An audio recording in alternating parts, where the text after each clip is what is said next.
welcome in. It's the PFF NFL podcast. Steve Palazzolo here with Sam Monson, previewing Week 7, Sam. We are indeed. Welcome.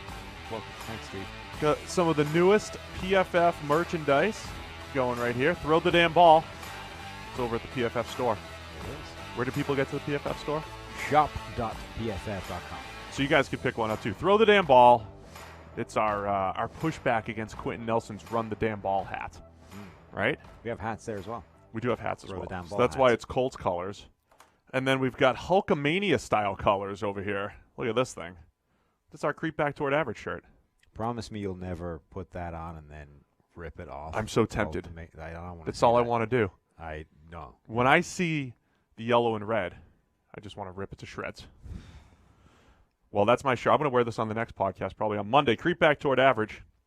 There it is. Is this a spoof off of Dodgeball, or I don't know what the reasoning was behind the colors. We're going to find out. Yeah. But that's it. Creep back toward average and throw the damn ball. Why don't you get a new shirt? Where's your Minshew? I don't have it on. You better wear it before Foles takes back over. They wouldn't do that. You don't think so? No. All right, Week 7 preview. We're getting ready for another week of action. Let's touch on Thursday night, Washington Redskins at the Minnesota Vikings. What's your note on this game here? Case Keenum revenge game. So mine's a Kirk Cousins revenge game. They flipped spots QB revenge. 2 years later. I don't think that it's really a revenge game for either of them, to be honest. I'm more curious as to where the Adam Thielen targets go. So Thielen not going to be playing. Is it Olabisi Johnson time? I think it's Olabisi. He had a nice game on Sunday. Is it Irv Smith time? Is it Carl Rudolph time? Who picks up the extra targets, with Stephon Diggs presumably being the primary receiver at this point? I'm curious to see where the targets now go for the secondary threat. Yeah, I think that's worth watching. I want to see what Kirk Cousins keeps, if he can keep it up. He should be able to have some success against the Washington defense. But, Cousins has all of these, all the things fighting against him, right? Like, can you win a road game? Can you win against the division? Can you win the big game? Now it's the primetime game. Cousins, he's not really completely Andy Dalton-ish in primetime, but he doesn't have a whole lot of games where the whole world's watching where he's great. Yeah. So. The other thing is, every year there's a sequence of game, or there's a game where there's literally no reason for one team to win, and they do, because the NFL just likes doing that to people. Tell me why Washington should win this game. Why they should? Mm-hmm. Can you think of a single reason? Yeah, I mean they haven't been great defensively, but they've been better in recent weeks, even outside of the hurricane. Quentin Dunbar's playing some really good football, and Case Keenum, while not playing well, should play a little bit better. He's a little bit better than what he's shown. This just feels like one of those games where, I don't have a good reason. Everybody's going to be picking the Vikings. We're unanimous on the Vikings. Spoiler alert. I would imagine pretty much anybody picking this game is going with the Minnesota Vikings, and I honestly wouldn't shock me if we come out of it and it's like, yeah, you know what? The Redskins shocked them. Yeah, I think it's just one of those games where things could revert back just a little bit. The Redskins have some talent on the defensive front. Could they take advantage of the Vikings' O-line? Ultimately, though, we're expecting the Vikings to win. Yeah. And if you guys are listening on Friday, you already saw that. You already saw the game. Hopefully it was a good one. 99% at Pick Watch for the Vikings. So everybody expects them to win. This is one of those games, honestly, that wouldn't shock me simply because there's no reason for it to go the other way. It will go the other way. Like remember the Bills when game last year? Yeah, the Vikings-Bills, where it's like there's literally no reason they should lose this game, and yet trounced. Yeah. So that'll be fun for everyone to see, / having seen. Yeah, hope you guys already saw it and enjoyed it. All right, let's move on to the rest of the weekend. Carolina Panthers at the San Francisco 49ers. We'll go a little bit more in depth on this game.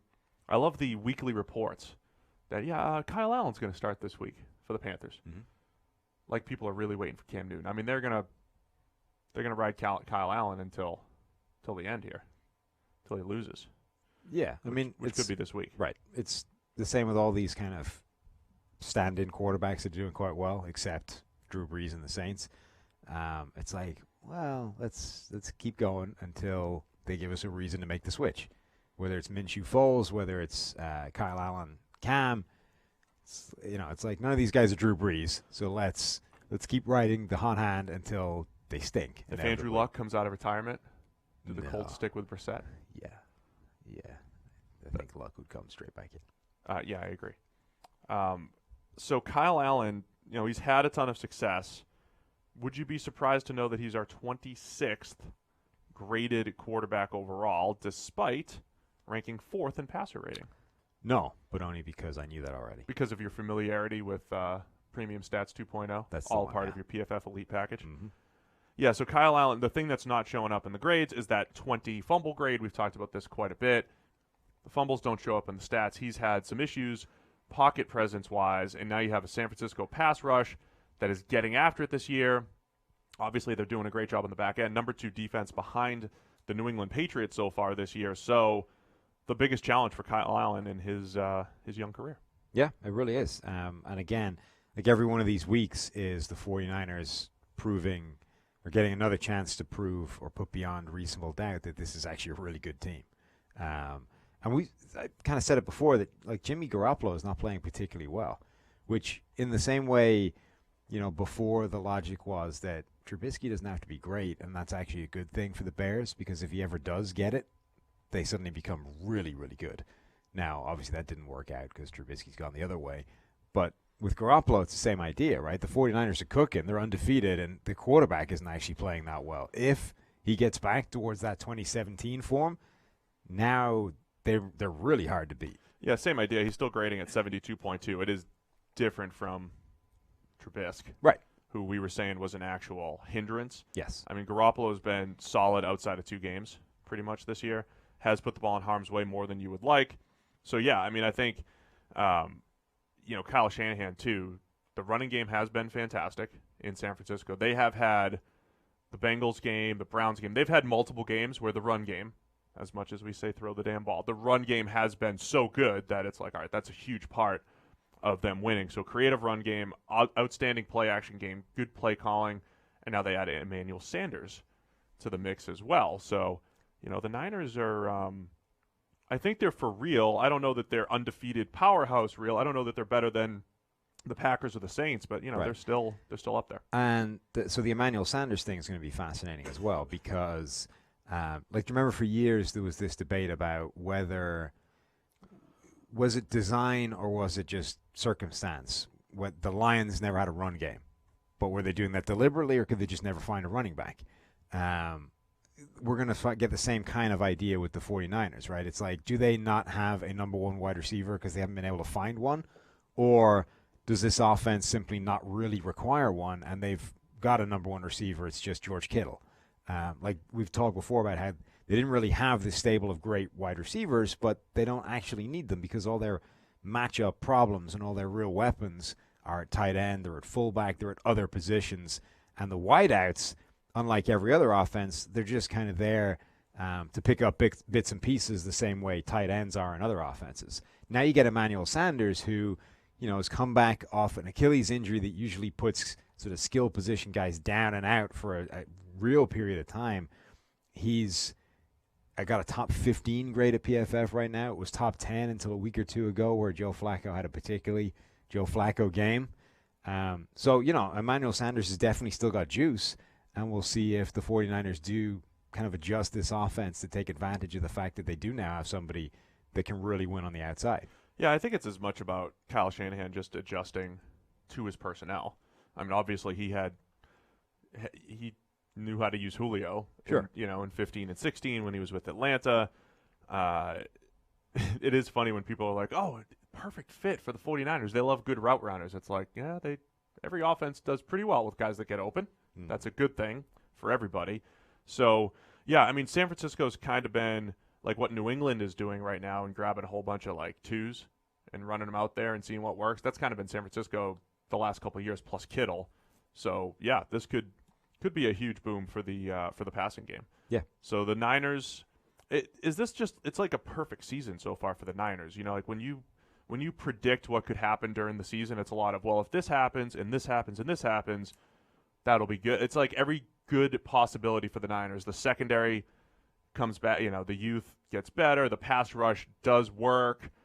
Garoppolo's back. The rushing offenses, like all the what ifs are good right now for the Niners. And can they sustain it through the rest of the season? Still have to play Seattle twice, Baltimore, the Saints, the Rams. They still have a lot of tough games. Yeah, they do. But these are why these games are interesting. It's like this constant kind of battle to prove themselves. We still. Again, it's like you've got to come to the conclusion at this point that, yeah, the 49ers are legitimate. They are a good team. They're way better than I think people gave them credit for coming into the season. Now the question becomes how good. Are they good enough to beat, a pretty good team in the Panthers? And then are they good enough to beat the best teams like the Packers and the Saints and, those kind of things? So I think this whole season now becomes really interesting for them because it's a constant kind of a constant kind of gauging of how good this team actually is. I'll tell you what, I mean, as much as we spent the offseason talking about, coverage over pass rush and all that stuff, and in a vacuum, yes, that's true. But when you have the edge rush situation that they had, and now you have Dee Ford with 18 pressures on just 107 rushes, and Nick Bosa with 31 pressures on 140, PFF pass rush grades 89 for Ford, 81.4 for Nick Bosa. I mean, that is just a huge change up front. It really, I mean, yeah, they for years haven't had the edge rush presence, and they addressed it hard. They got a big free agent, or essentially a free agency acquisition and a draft acquisition. They attacked it both ways they could have in the offseason, and both of them appear to have panned out immediately. Like that's really well done, and B, that typically doesn't happen. Like, even if you get two good players, that route, the chance of them both hitting the ground running and dominating is pretty slim. And the Christian McCaffrey matchup against Fred Warner, Quan Alexander, a couple pretty good coverage linebackers as far as athleticism goes and everything. That should be a nice little matchup. Do you think Kyle Allen can I don't want to say keep it going because I think our grades have differed, but statistically he's looking good, and he's throwing the ball well. Like his actual throws, he's doing a pretty nice job. Can he keep it going? But what's interesting is the accuracy has kind of disappeared since he came in. Like the first few weeks, his accuracy was absurd, and it was like, hey, look, when you take Cam out and you put an actual accurate quarterback in there, now you've got all this yards after the catch, yada yada. That has kind of evaporated or the longer he's been starting, and he's certainly shown, I think, more than a lot of people expected him to. But I think the longer he stays there, the more it's starting to look like, maybe not. So you're not expecting it? No. You're not expecting it to keep up? Not so much. All right. I'm not really either. The Panthers have the number 73 run defense grade. I do think San Francisco wants to continue to pound the rock, work off of that. So that should be a decent matchup there as well. And anything else you're looking for in this game? No. So I was just looking up old Quan Alexander because after another one of these, 3-week sample size things. After 3 weeks, he hadn't missed a tackle, and was like, they fixed him. Quan's good now. Did they? Yeah, and in the last 2 weeks, he's missed 5. So maybe a little too early to call that we taught Quan to tackle in the space of an off season. Yeah. But that'll be an interesting one to see how he plays over the remainder of the year. Yeah, for sure. We're taking San Francisco. You and I. Yes. Looks like just Bruce taking Carolina. It's in San Francisco, so we're both expecting the Niners to stay undefeated. Indeed. Here in Week 7. All right, another. We got a 4:00 game.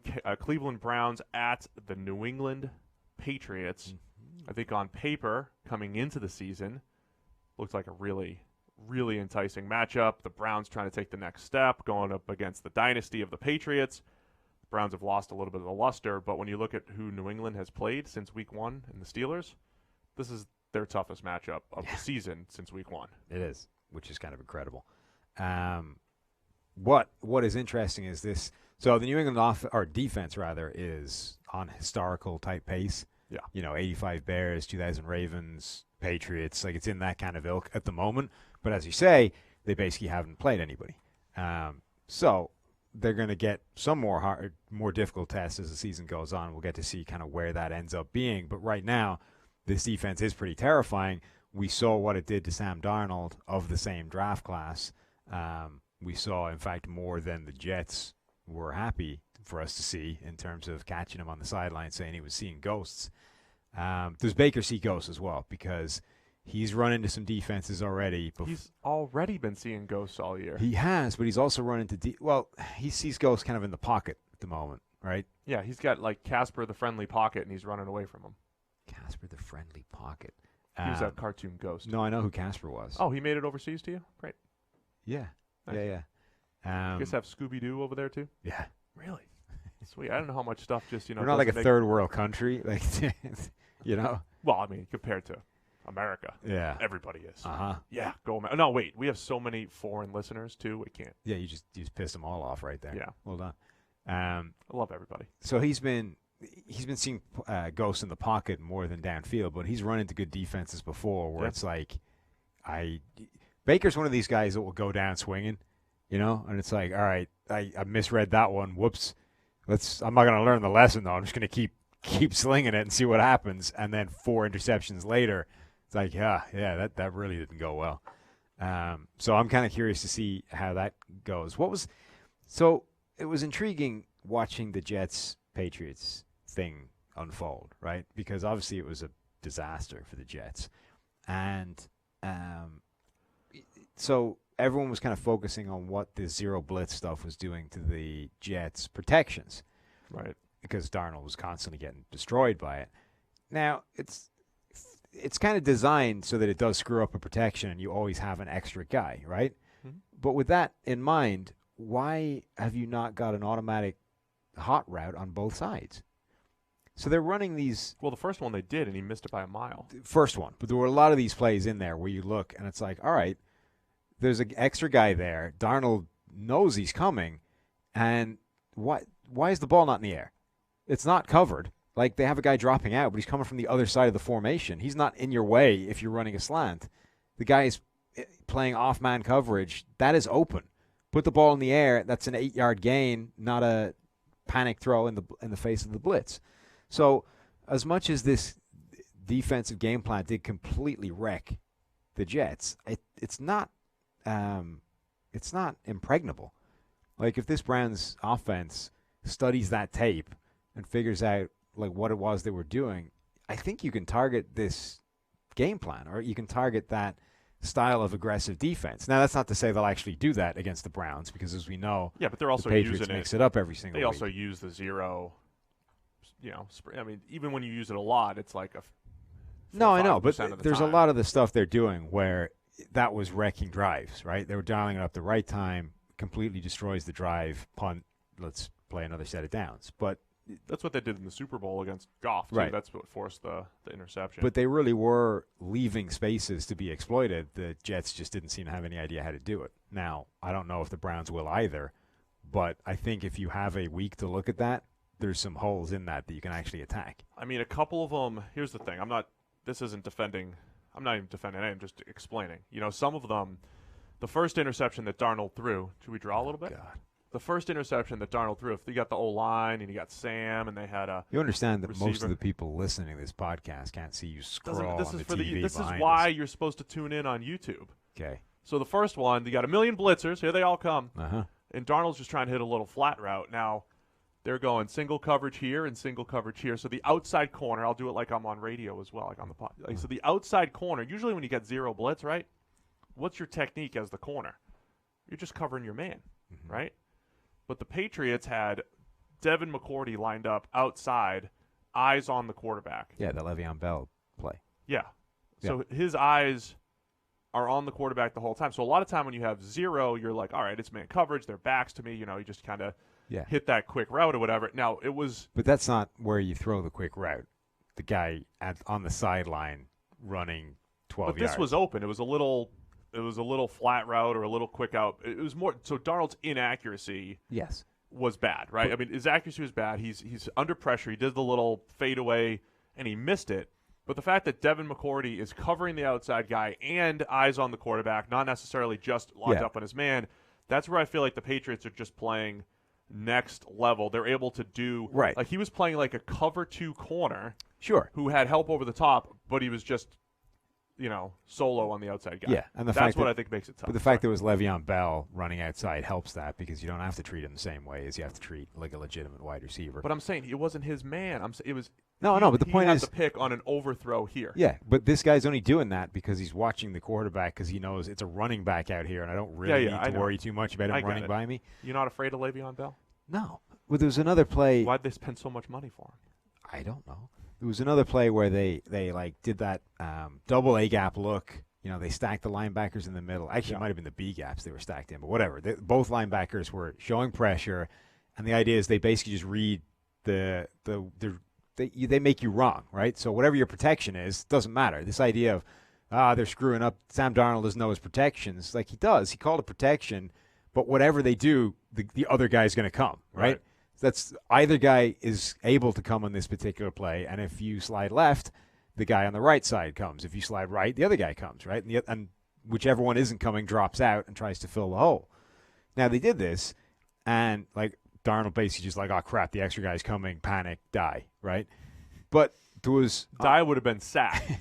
Interception is... There was a quick out route that was open the whole way. On the other side, if they just ran a slant, that guy's playing off coverage. He's 7 yards off. The slant is wide open as well. There are plays to defeat these. You just have to actually have them built in. You can't just go, well, we're just going to run the regular pass patterns. Well, then Greg Williams tried to do it to Brady, and Brady had James White run into the flat, and all he actually had a blown block up here, and Brady just kind of rolled right, hit James White in the flat, and picked up 20 or whatever it was, because it's we have answers to it, but we also know where they are. Yeah.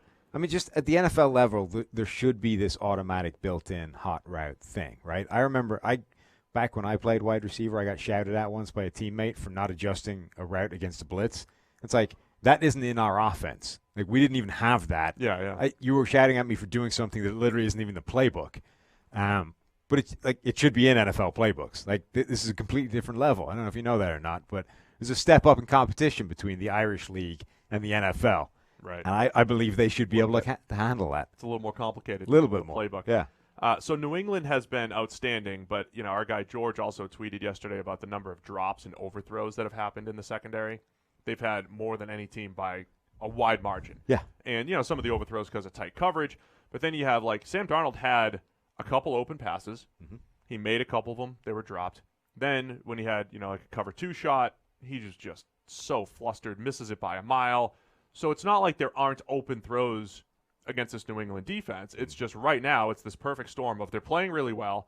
Most passes are contested, and if they do give up an open pass, the quarterback's so flustered or the receivers drop it. So now it's all right, you're giving up 4 points a game. The other thing that's at play here is that all the way through this season, one of the problems in Cleveland's offense has been the wide receivers and Mayfield not really being on the same page. Oh, absolutely. And this requires everybody to be on the same page because you're making adjustments against what is coming at you.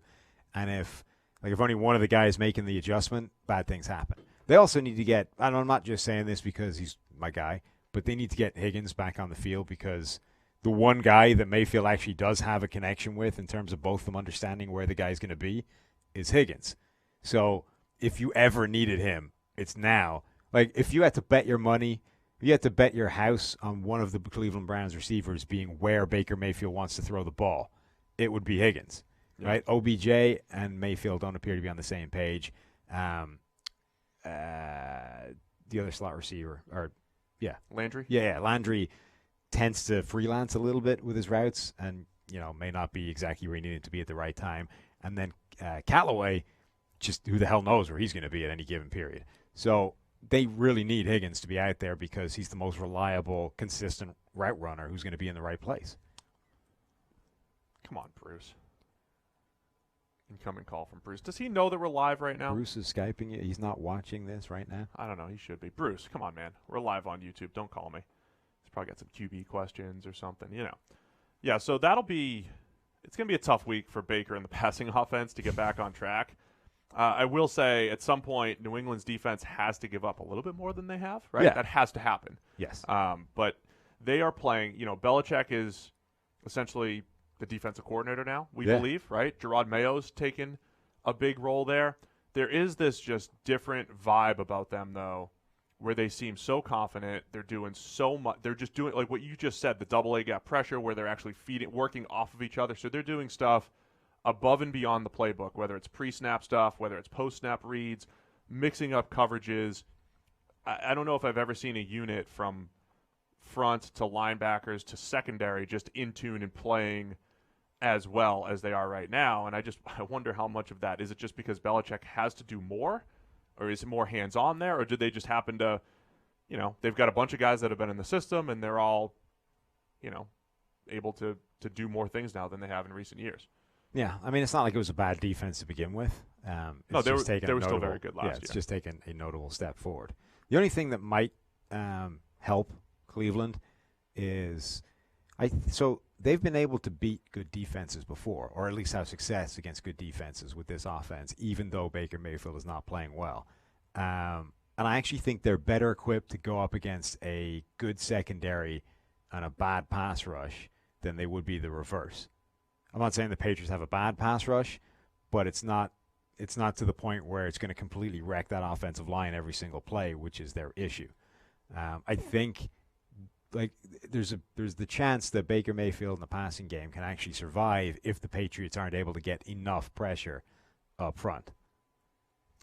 Yeah. Of course, there's a chance they won't. They'll throw 5 picks, but there's a chance that could happen as well. One of those two things will happen. So on the other side, New England trades for Mohamed Sanu. Josh Gordon placed on IR, even though he thinks he's essentially getting ready to play. So they're going to release him soon. So Josh Gordon era pretty much over in New England. That's a bit of a surprise. The trade for Sanu is not.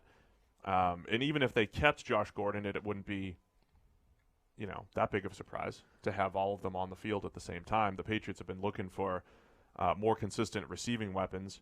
So, there's still a lot of question marks as far as who Brady's throwing to. The tight end position has been pretty much non-existent. Ben Watson had a couple catches in his return the other night. But I think for New England, that's one of the stories of the season here is figuring out that passing attack, because even though you're supposed to run the ball in December and January, it's going to come down to the passing attack this year.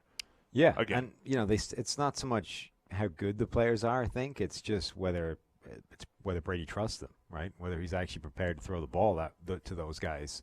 That's what they need to find, is the receivers that he actually trusts enough to throw at. Jacoby Myers has done a good job. Julian Edelman's still out there with his rare drops, leading the league. No, he's still really good. I mean, obviously the New England offense is at their best when he's got 4 or 5 different options.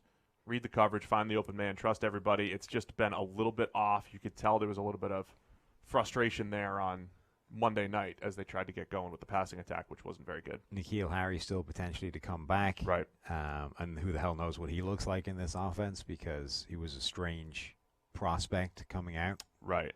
Yeah, because he's probably not going to create a ton of separation, but I think if he ends up becoming the, he's the tight window back shoulder guy, maybe a red zone threat. Philip Dorsett's a nice complementary piece. We saw the deep touchdown that he had the other day. I mean, he's good for 2, 3, 4 catches, off and down the field in a given game, and I think that's what he can do. Once you rely on him more, it's a bit of an issue. So the passing attack against Cleveland's defense, and I think the Patriots will have a big plan for Myles Garrett. They always chip and do a lot, put their backs up at the line of scrimmage. They're going to protect Marshall Newhouse and Marcus Cannon as much as possible. So those are the things to watch for in that game. I believe we're all taking New England here. I would assume so. Fair assumption. New England across the board. All right, let's get through some of the other games. Arizona Cardinals at the New Orleans Saints. Drew Brees back. So he says. Yes. Think it's real? Yeah. Mm-hmm. I think like I said, the dude was doing thumb crunches and stuff. But he admitted he's not going to be. He's not 100%. So this is the thing, right? This is the interesting thing to watch. It's okay. Brees is back. Unlike any of these other sort of situations, he's the one that unquestionably goes right back into the starting lineup, even though some people suggest that's a conversation. It really isn't. Brees goes right back in, but Teddy Bridgewater is playing really well. Maybe the best of any of these sort of backup starting quarterbacks. And who knows what Brees is like right now. I think they have a bye after this week. Right. Which is why when they said, it'll be 3 to 5 weeks or whatever that initial timetable was, I was like, all right. Yeah, after the bye. After the bye made sense. But this is kind of interesting, right? Because this might be the most obvious one to say, hey, take another week. Because Teddy's playing well. we don't need you back right now. I'm more to the point we don't actually know what you're going to be like right now because, you're not 100%. You're still dealing with it. Right. Plus you're old. So right. Take the 2 weeks. Take a bit of time. See you in November. Right. But if he comes back, he's like, no, I'm ready. It's going to be pretty hard to tell him, no, sorry. It is tough to say no. You just, take a chill pill. Teddy's got it for a week. That's an interesting thing. So it's basically, you could end up in a spot where Breeze basically says, I'm ready, I'm good to go, comes back, actually doesn't have a good game at all. I don't think, even if that happens, I don't think it'll be enough to make them lose the game, but it would suddenly be a rough spot because now anybody that thought it might have been a slight conversation before is like, wow, Teddy should be starting now. Look, Breeze is wrecked. I think Breeze is excited to say, okay, I want this dome. I need this dome game. I got the Falcons in a couple weeks. I'm in the dome for 5 out of my next 6. Like, let's get back to it. He's itching to get back to it. Oh, I'm sure he is. It's just an interesting thing because I would say they're probably best off not putting him back out there this week. But if he wants to come back, I don't see how they can say no. I'm curious how gun-shy you might become when you're throwing the ball. I think every quarterback's had an instance where they throw. All of us. We've all had this. Oh, yeah? Every quarterback has had some kind of instance where they throw the ball, hit their hand on a helmet, but very rarely is it a full break, right? You kind of hit your hand, you tape it up, it lasts a week, and you move on. So I hear. I'm curious to see how he handles, a muddied pocket. Does he take fewer risks? Does he not try to throw? The Aaron Donald thing was a freak injury. It's not like he decided to throw under pressure. He threw and Donald put his hand up or whatever. Does he slide out of the pocket a little bit more? I'm curious, at least initially, if this affects his playing style at all. I don't really have any idea, not being a former quarterback, but this feels like one that I don't think they even think about once it's healed. Yeah. Like that could be the case. I can really understand how you would think about your knee, the back of your mind if you wreck that once. But I think once once a thumb heals up, it's healed and you just carry on, muscle memory. Really good matchups on when Arizona's on defense, New Orleans on offense. Chandler Jones has a 90 pass rush grade this year, 9 sacks by our numbers, 32 total pressures. Terrell Suggs has been solid. A couple inflated games in there, but 78.7 pass rush grade is solid there. Against, as we always mention every week, Teron Armstead and Ryan Ramczyk, the best tackle duo in the NFL. So that'll be a good one to watch. I said that last week, and you were like, what about the Dallas two? No, and then you just ride right in there. You asked for other options. I was like, I couldn't think of a better one off the top of my head. You're like, oh, and what I about said the Dallas is in the and then mix. You just ride right in there, like, well, they're the best tackle duo in the NFL, as if that never even happened. Well, yeah, I've changed my opinion since last week because Tyrone Smith got beat. So there you go. Okay, Tyrone Smith. We've been making injury excuses for him for the last 4 years. More than that. It's like at some point you're just not a 90 overall player. You're like a mid-80s guy. That's what you are. But the traits. Yeah. And then Kyler Murray against the Saints defense. Yeah. Kyler didn't have a great week last week. Really it was in the rain. Yes. Doesn't help. Plus, he's all small and stuff. He's too small. He's got to have small hands, right? What was his measurement? It wasn't ridiculous. It wasn't like Russell Wilson type of good big hand size. Right. But I think that's what I mean. So he must have small hands. I think he's got bigger hands than Jared Goff, though. Well, that's not hard. Yeah. Not that I have, but poor little. Most people do. You have little Jared hands. Well, look, you have freaky hands that are like. Your hands are about Brandon Allen's size. He was under 9. Dude, my hands aren't even Brandon Allen's You're not size. even 8. No, mine are small. See, we've actually got both ends of the spectrum, right? You have the forest. Your hands are larger than the largest hands they've ever measured at the combine, and I would bet money that my hands. Can I get the official measurement at the combine this year? How do they go? I don't know. Like this? Yeah, that. So yours are larger than the largest measurement they've ever measured at the combine. I would bet money that mine are smaller than the smaller measurement or the smallest measurement they've ever had at the combine. So between the two of us, we span either end of that spectrum. Yep. I would suggest that Kyler is closer to me than you. Yeah, I would think so. But that shouldn't affect him in the Dome in New Orleans, who we're all taking, whether it's Drew Brees or Teddy Bridgewater. Correct. Yes, either way they win the game. All right, Seattle Seahawks at the Atlanta Falcons. Speaking of domes, Matt Ryan, ankle injury, banged up. I heard your buddy Matt Miller was saying he's faking it or something like that. Did he suggest that? Why would he be faking it? I don't know. I don't trust Matt's opinion if that's something he really said. This is all like secondhand Twitter information. I saw somebody call him out about it or whatever, so I didn't check my sources on this or anything. But I don't need to check sources because I'm not really a reporter. Huh. Okay. So why would he be faking an ankle injury? I have no idea. Like what's the end game? Just not playing in this game? Just to like sit out the rest of last week's game against the Rams and then just to chill? I have no idea. Anyway, I don't expect any of that to be true. Let's start. It's Matt Ryan or Matt Schaub. Oh God, Schaub looked good. Look, you wrote him off after 2 Hall of Fame game passes. He looked good for like 6 snaps. You wrote him off after 2 Hall of Fame game passes. Yeah. Well, no, I wrote him off after like several years of not playing and looking like crap the last time he did play. The worst graded pass we've ever given back in 2013 to end the game. His pass was so ridiculous we had to change the scale just to fit in the awful that it was. A walk-off pick 6 against Richard Yeah, Sherman. like he had, the way, remember the Beastquake, right? Marshawn Lynch breaks like 152 tackles, runs the length of the field, and it's like that actually breaks the scale. That is greater than a 2.5 or a 2, run. We need to add a 2.5. We need to get him extra credit for that. Schaub did exactly the same thing on the other end of the scale. It's like that is worse than the worst thing we have ever budgeted for. We need to give him more negative than that. Yeah, it was bad. And that was when he was like in his prime. Yeah, it was. Yeah, so I'm going to go ahead and say that whatever it was last week, like 8 snaps, hasn't changed that. Well, that was 2013. Things have changed since then. Yeah, he's gotten older. Anyway, Atlanta's big issues are on the defense. Well, offensive line and then the defensive side of the ball. Yeah. And, defensively against the Seahawks and the way Russell Wilson's been playing this year, this could get ugly. It could. It was ugly last week. Yes. I mean, every week, seemingly, with the Falcons, it's ugly.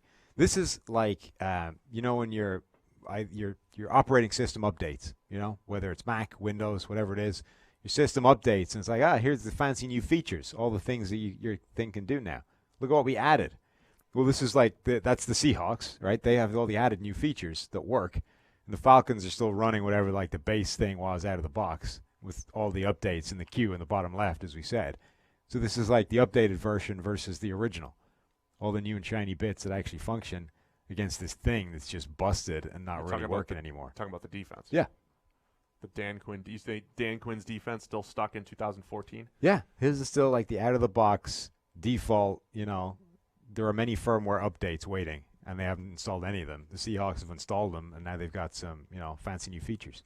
Metaphorical genius remaining. So that's what I'm looking for. So the thing is, like, they're just not communicating. They just don't know who to cover. That seems like a problem. It's not even that the defense is that, updated since 2014 in Seattle. They just know how to.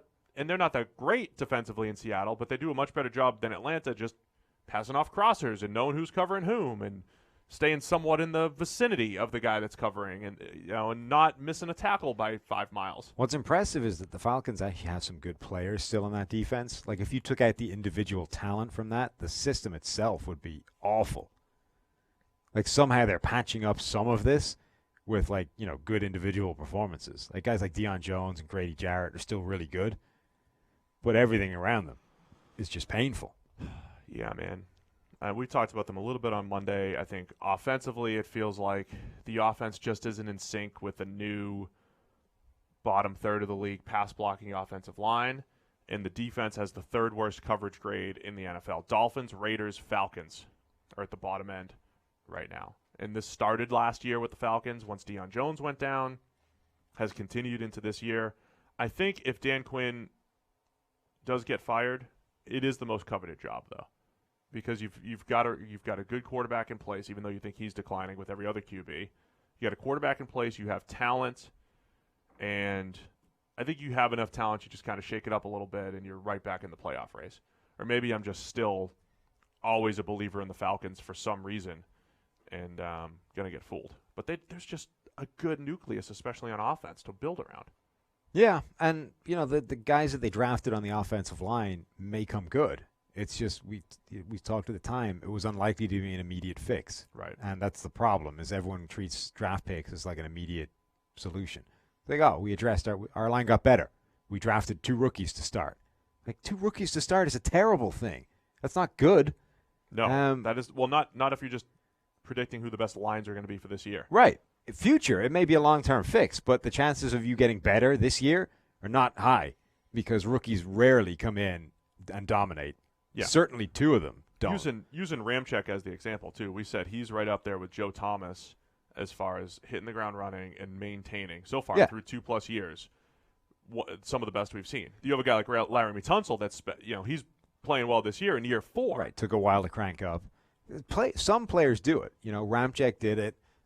Quentin Nelson did it. And he took like 6 weeks to really get his footing before he started dominating. But it's possible. But banking on it not once but twice in the same year is kind of silly, and that's basically been proven out. It doesn't mean that they're going to be bad because they struggled early. Most offensive linemen struggle early, but that's your problem right now. Pete Carril, we talked about some of his conservatism on, as far as kicking field goals, and he kind of doubled down on it and said, well, the other option was to punt it. And he was just like, that's just who we are. We're not changing. So for a guy that is... Somebody complained at me. He was like, after you said that, you're assuming a lot about Pete Carril there. It's like, true, I am. But then he comes out and basically says that. It's like, all right, turns out I was right. He basically has no earthly conception of the numbers actually at play there. He's just, this is what we do. It's hard to disagree too much on the basis that the guy is consistently successful, being like pure old school gut feel, You know what this? Let me make my own little analogy. Okay. / metaphor. Be careful now. Let me see what I can do. Uh-huh. Okay. Back when I was a professional athlete. This is not an analogy as much as just... We have to talk about my career. Yeah. So back when I was a professional athlete, right? You work out, you work in the off season with your trainers and everything, right? And I was always of the mind, as a lot of players are, like, what's the best possible thing that I can do to maximize my career? So I wanted to have the best trainers, the best nutrition, the best everything, right? So I found a really good trainer, a guy that used to train NFL players and all that stuff. And that's who I worked with in the offseason. I felt strongly about his programs, my offseason program, and what I did, and helped me get better quite a bit, right? Then when you get and you're with the team, you have to develop a program for, say, 200 guys, right? So if I'm playing for the Giants, they're not necessarily looking for the best possible program to maximize everybody's ability. They're looking for the program that's like just not going to get anybody hurt out of the 200. So they've got this very basic workout program that, for me, who has probably a better program, I'm not going to get a whole lot out of it. But it's a decision that they have to make just kind of like, keep everybody healthy, not piss anybody off, and all that stuff. That's what Pete Carril kind of feels like. He's instilling this culture. He's doing what he feels is best. He's like, if we just maintain this culture all the time of run the ball and safe and punt and kick and, rely on Russ only when we need to, it'll kind of like just get them to this baseline of, it's going to get you this baseline of 8, 9, or 10 wins. Like, it's just going to get you there. But he's not playing to get you 12. He's not playing to get to 13. He's not playing to maximize everything that he has. He just believes that if he does this baseline, rely on Russ when we need to, and build all this other stuff that's less relevant. That's my analogy. Does that make sense? Yeah. Mm-hmm. I'd say it was a great one. No, it wasn't. I think it is, though. It functioned. It's not. But that's what Carril, no artistry to it. Is that not what he's doing? So I think the thing is, people, it's very easy to be this whole black and white world, great or terrible, nothing, no nuance to anything. It's very easy to be like, well, Pete Carril said this thing, that's really dumb, guy's an idiot, right? Whereas Pete Carril actually he's a really good old school style of coach, right? Sure. And there's a lot to be said in terms of his instincts for a lot of this stuff is clearly superior to a lot of other coaches in most areas. But then you come up against something where it's like you could do everything you do, your instinct, and then if you just built on top of that with this really simple decision-making matrix based off the data that will give you an X% edge, right? But because he's like, I'm confident in my instincts, I just roll with this the whole way. It's like most of the time it's working out, but then there's 2 or 3 areas where you just leave meat on the bone because you're not taking advantage of something that actually does have better data than your gut feel. And that's his problem, right, is he's basically just ignoring these areas of data because he's so good at the other stuff that he assumes it's universal. And it's like, no, our way is the better way of doing things. And there are a lot of gray areas in terms of the kind of battle between analytics and old school gut feel. And there's a lot of places where it's, if you really want to feel like that, I can't prove the reverse, right? Because there's too many factors at play here. But there's some areas where it's like this really is just pretty simple and black and white. Just it's a percentage thing. Just play the bigger percentages, and over time, it will work in your favor. And all you need to do is to be like, all right, I'm gonna stick with my way of doing things most of the time, and then in these couple of areas, I'm gonna lean on the numbers because they know better than I do. So I'm just gonna do that.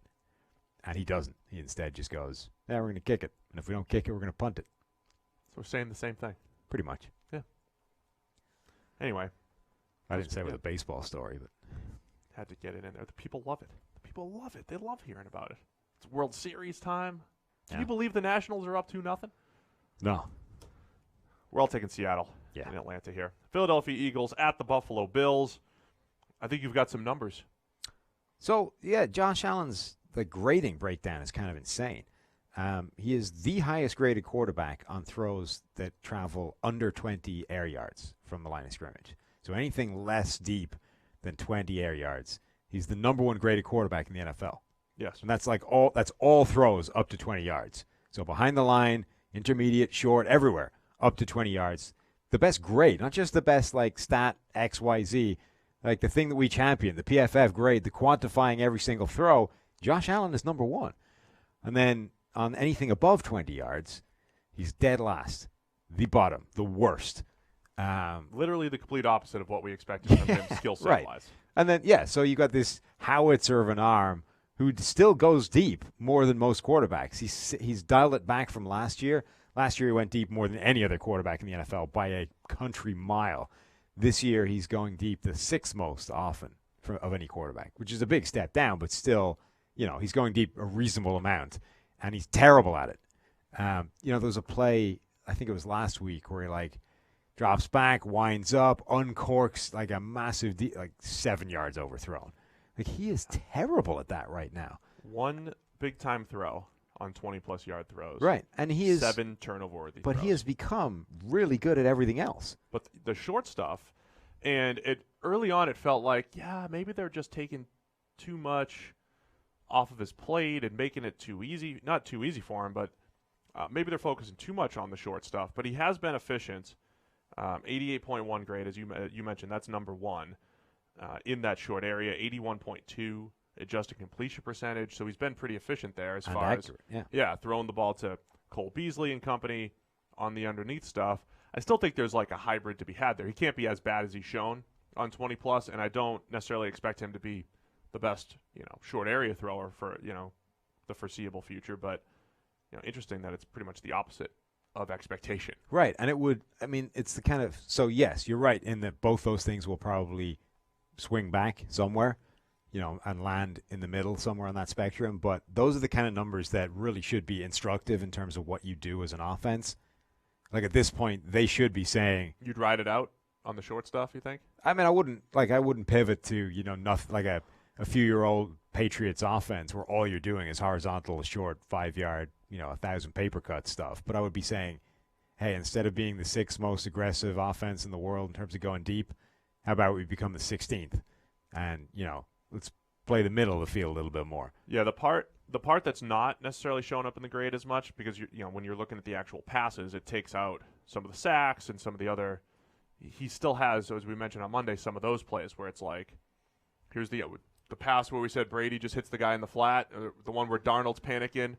Allen's not throwing the interception necessarily, but he's either taking the sack he shouldn't take or scrambling around and taking hits that he shouldn't take. Those are the types of things he still needs to cut back on that still aren't showing up as much in that short area grade. So how much do you still want to rely on him to make? How much do you want to rely on him to make 35 or 40 just good decisions in the short game every game versus, stealing some chunk plays with the big arm? So I still think it's a balance issue that they're trying to figure out in Buffalo. Yeah, the problem right now is he's not stealing any of those big chunk plays. He's terrible. He's been bad down the field. So maybe he's been very good. We have to say positive things. Very good up to 20 yards. Well, that's what I started off saying. You did. So maybe we just dial back the amount we're asking him to go deep, or even if it's all him, suggest, hey, Josh, maybe let's not do so much of that. Well, he still needs to know when to check down and know when to come off those first reads as well. That's still been a work in progress for him. I will say this. He is fun to watch every week. He's #fun to watch because something's going to happen when Josh Allen is on the field. can Philadelphia's offense get anything going against this good Buffalo defense? I mean, they need their receivers to catch the ball. That would help. Yeah. In fact, that's maybe their biggest problem. Buffalo's doing we talk about them every week, but they run a simple scheme. They run it really well. They're getting good linebacker play. They're getting good secondary play. The pass rush has been good, not great. It's just solid. They're just a tough defense to play against. Yeah, Philadelphia's pass protection should be better than it was a week ago, where they really struggled against Dallas. Uncharacteristically so. I mean, particularly Lane Johnson. Lane Johnson, yeah. They should be able to hold up against Buffalo. It's not that Buffalo don't have good players, but they don't have anyone that immediately jumps out and says, this guy's going to wreck that offensive line. This is a tough game. Every quarterback's pretty much struggled against the Bills, so this is a tough game for Carson Wentz coming off of his worst game. He had a couple of rough ones against Dallas, rough throws and decisions and turnover-worthy plays on Sunday night. So, yeah, I really want to see the Philadelphia offense here. They feel disjointed. We've talked about this for a few weeks. Something's off there.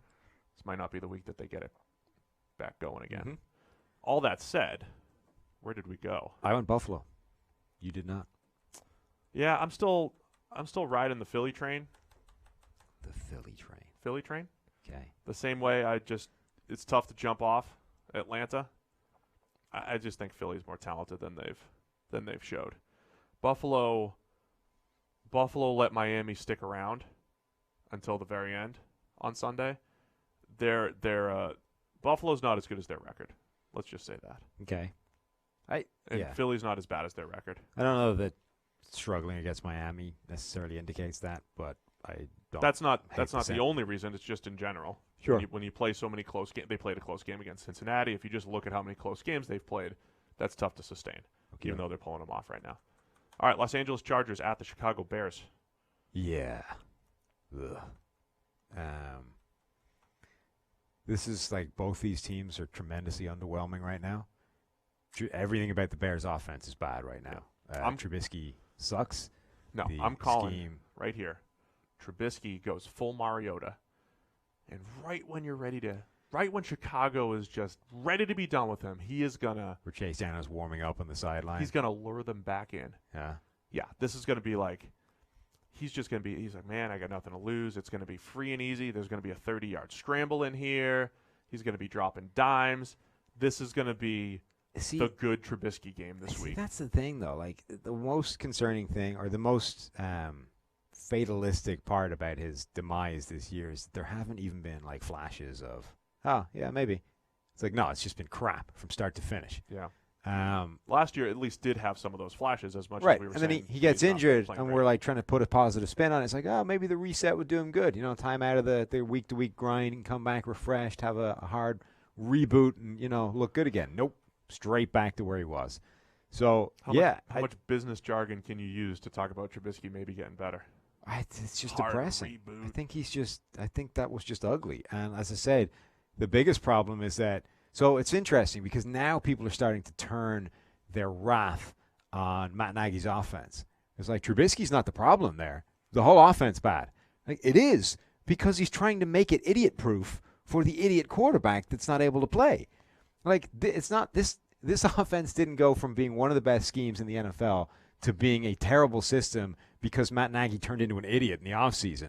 Like, he is sitting there going, this guy is sinking the unsinkable ship. How do I try and prop this thing back up? And he's trying to do a bunch of things, and unfortunately it's having the opposite effect of the one he wants it to have. Instead of pulling up the one thing that's dragging the ship down, it's sinking everything. You talking about Kurt Warner talking about it too? Because Kurt... I didn't see Warner talk about it. So he was one of the guys who was like, man, this offense is bad, and it's not creative. It's a lot of people. Like, this has become the narrative this week. But Kurt came back like 2 days later. He's like, okay, I watched the film. It's not as bad as I thought. There are other issues at play here. Yeah. And basically said, the quarterback's not playing very well. But this has become like a narrative, right? It started off and it's like, Trubisky sucks, right? Now everyone, it's like, so you get this sort of general story, right? And then everyone tries to be woke. And it's like, see, really what the problem is the offense. Trubisky doesn't have a hope in this scheme.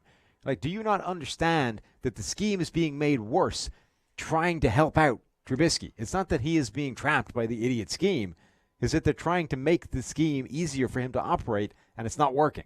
If you're going to blame the scheme now, then you have to give him credit for last year when he was a top 5 play caller by our numbers, Matt Nagy. I mean, he was as far as creating open throws and creating valuable plays on easier passes and all that stuff. I think the absolute limit to the criticism you can level in Matt Nagy's direction right now is that the concept of trying to dumb down the system so that the quarterback can succeed in it is not working. Yeah. Right? I don't hate the idea. It wasn't dumbed down last year, though. No, I know. But so, yeah, this is the thing, right? It was already that's why it's a concept that doesn't function, right? Because fundamentally it was already a quarterback-friendly system. If the quarterback can't get on with the quarterback-friendly system, the quarterback is the problem, not the system. So instead, it's like, well, I'm stuck with this guy. We traded like everything to get him, so I have to do something. So he starts trying to tinker with the system, trying to change it, and all you're doing is making a quarterback-friendly system either less quarterback-friendly or just fundamentally more inept. And that's why it's not helping anybody. So the worst you can say to Matt Nagy is that, all right, that idea is not going to work. But to an extent, he's basically in a no-win spot anyway, in that you are literally stuck with this quarterback, and if he sucks, there's nothing you can do about it. You're screwed. All you can do is play your regular offense anyway, and then then you would have people going, well, Nagy's not changing anything. Idiot. You know what I mean? It's a complete no-win situation, and it's all because the quarterback took a massive step back this year and is bad. He took it, yeah, and even last year we talked about the drop passes. Trubisky only had 10 all of last year, and we just said, look, if you just make that league average, his numbers come down. Like anybody that has a really low drop rate, you just say, if he had a couple balls go the other way, it affects the stats too much. That's why that 95 passer rating that he had last year wasn't real. This year he's got 8 drops compared to 10 all of last year. So there's a lot of things. He's missing more throws. He was already missing a lot of throws last year. He's missing more this year. He's not getting the same type of drop rate, not getting the same type of yards after the catch or contested catches down the field.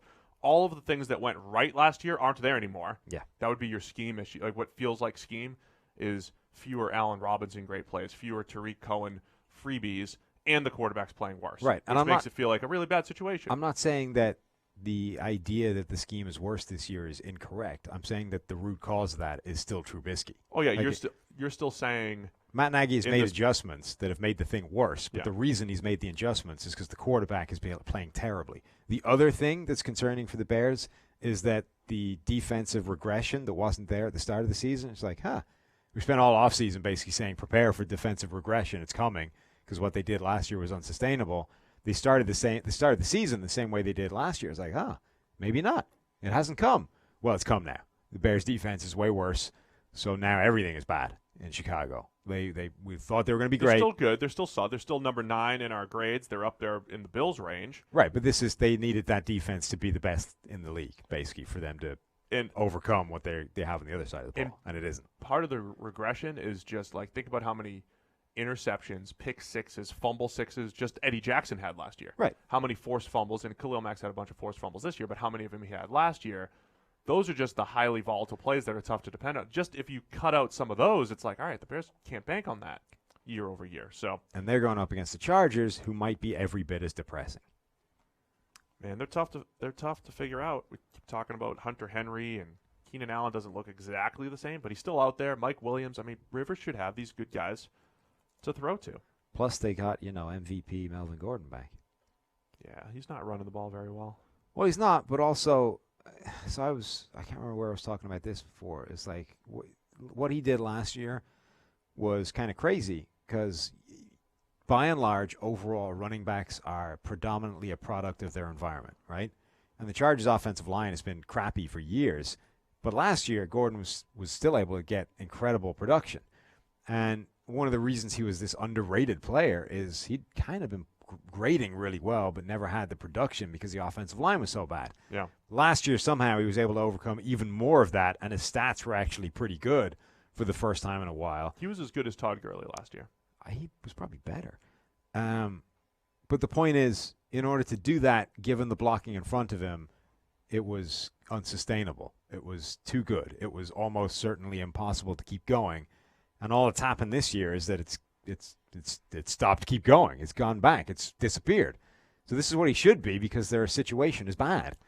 The only downside is that they're really not doing anything particularly creative to help him out. They're just running him up the gut every time. You know how they say blocking and tackling? That's your fundamentals of football, right? Get good at those things. The Chargers have the 3rd worst pass blocking grade as a team. Not good, Bob.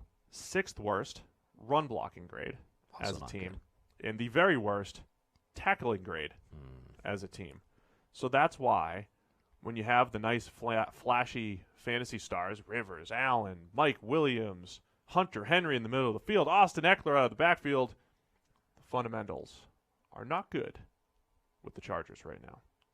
So that is a big part of the story. And somehow we're all taking Chicago. We're all on this bounce back Chicago Bears train.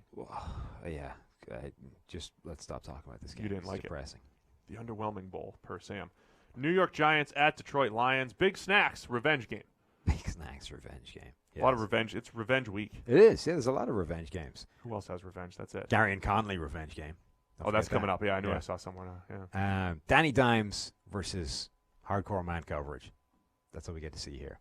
Ryan Fitzpatrick plays in a revenge game every time he plays. Yeah, pretty much. Yeah. Him and if we could get Josh McCown starting again. He really does. Right. He really does. So is Danny Dimes more or less prone to throw the ball straight to a defender if they're playing predominantly man coverage? He was doing it to Quentin Dunbar and man, so. So more? Yeah. Okay. I don't know. You don't know what you're going to get from Big Daniel Jones. 4 big-time throws, 3 turnover-worthy the other day. I mean, it's just. Led the league in both. Yeah. At least tied with the league lead in both. Yeah. We called him, so on the podcast last time, we called him Eli Manning 2.0. And the only thing we forgot about that, or at least didn't mention, was the athleticism. He does add that component. Right. So they've replaced Eli Manning with Eli Manning, who's been doing P90X for a while. That's what they've done. P90X Eli Manning. P90X Eli. That's it, huh? Yeah. All right. Anything else you're expecting to see in this game? No, that's it. Just how many times Danny Dimes throws the ball to Detroit Lions players against their man coverage. Matthew Stafford's been must-watch TV this year, I think, as far He's been as fun. Him chucking the ball down the field. He's got the second most highest percentage of uncatchable passes, 10-plus yards down the field, but he's also dropping a bunch in there. So he's been a better version of P90X Daniel Jones. Better version of P90X Daniel Jones. Daniel Jones with a 60. I love all the stats. So if you just go, I'm still in this filter, 1 to 19-yard throws, right? Daniel Jones grade 67.5.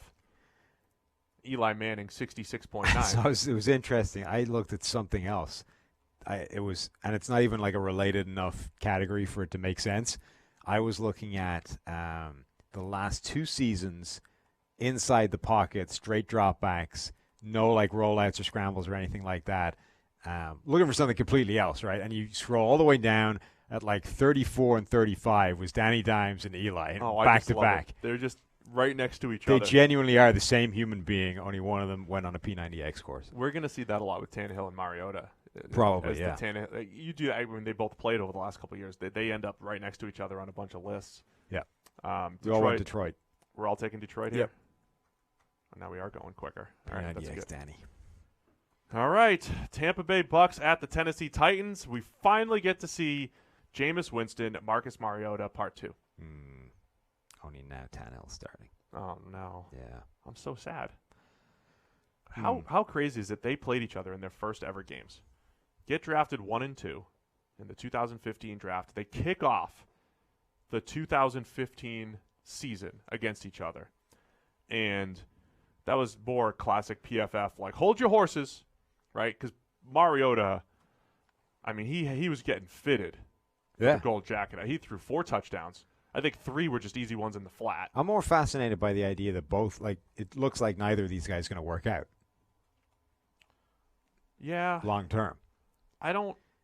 So Jameis still has that value add. I know, obviously, component. you think Jameis is going to be MVP one day, but. So even just, I'm looking through some of our WAR numbers and stuff like that. Like, even that has him way higher than you'd expect because he just adds so much value. Uh-huh.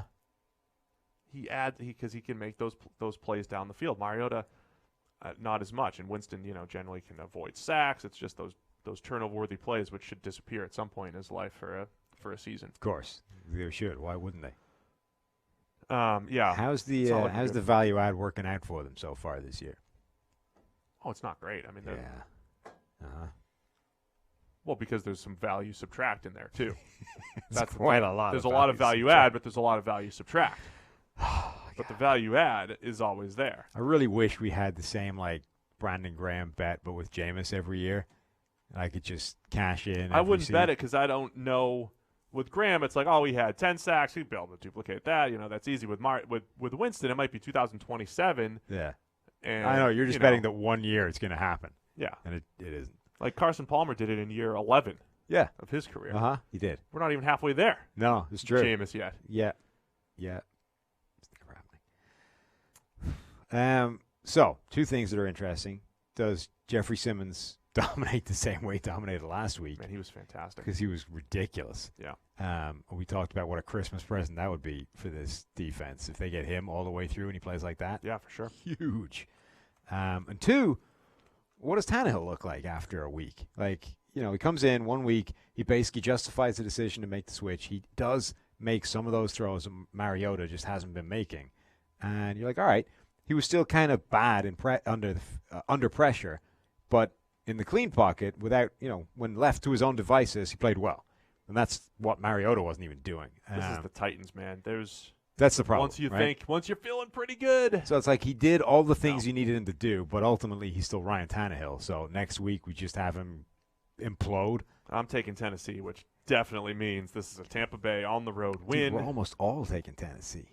Only Neal has gone with the Bucs. So the point I was making on Mariota's debut, too, he had 4 touchdowns, a mediocre PFF grade. Jameis had a poor PFF grade, and people were already making declarations. It was less about Mariota's better than Winston. It was more about, man, Marcus is awesome. Great. Right? He's got mobility. He's got this. He's like the new age of the NFL. And, man, just like hold your horses. And the biggest concern, I think, about when you compare those two guys, I think Jameis has been consistently the same guy from day one. I mean, he's just been the same guy. Yes. You just know what you're getting. Which is why we're never going to see MVP Jameis. Whereas Mariota would have like these little peaks. He's been all over the place. And then it's just there was never, like, I'm saying the same thing but in different ways. Like, neither guy has just taken the next step. But Jameis has been very consistent in his inconsistency. Yes. He's one of those players that you're like, you shoot. People get attracted to the upside, and it's like the you thing, right? Not that I'm calling you a moron or anything, but you get a lot of people that are morons that look at this guy and go, well, as soon as he stops making all the bad plays, suddenly everything that's left is great. Yeah, but that won't ever happen because that's what he is all the time. And every time you watch him play, that's him. Whereas Mariota has just been all over the place. Sometimes he's been great. It's just never lasted long. Sometimes he's been terrible. He's been conservative. He's been everything. He's been all over the map. And he's the one that I'm most surprised by that just did not at least become a consistently solid, good player based off what he was when he came out. Yeah, I mean, sometimes you go back to like the strengths and weaknesses and you try to figure out, okay, like Baker's one weakness that we talked about was pocket presence. And it's like, oh, it's only one weakness. And now it's like, oh, well, it's now everything. It's showing up all the time now. And it's also affecting his accuracy, which is supposed to be a strength. With Mariota, it was like, does a lot of things well. Intermediate thrower's good. He can run the ball, sure. One red flag was there's no red flags. That's what the scout said. My red flag was he still had a high percentage of negatives his last year. He just would miss easy throws. Like, oh, you just overthrew a flat. Oh, you just overthrew this this quick out or whatever.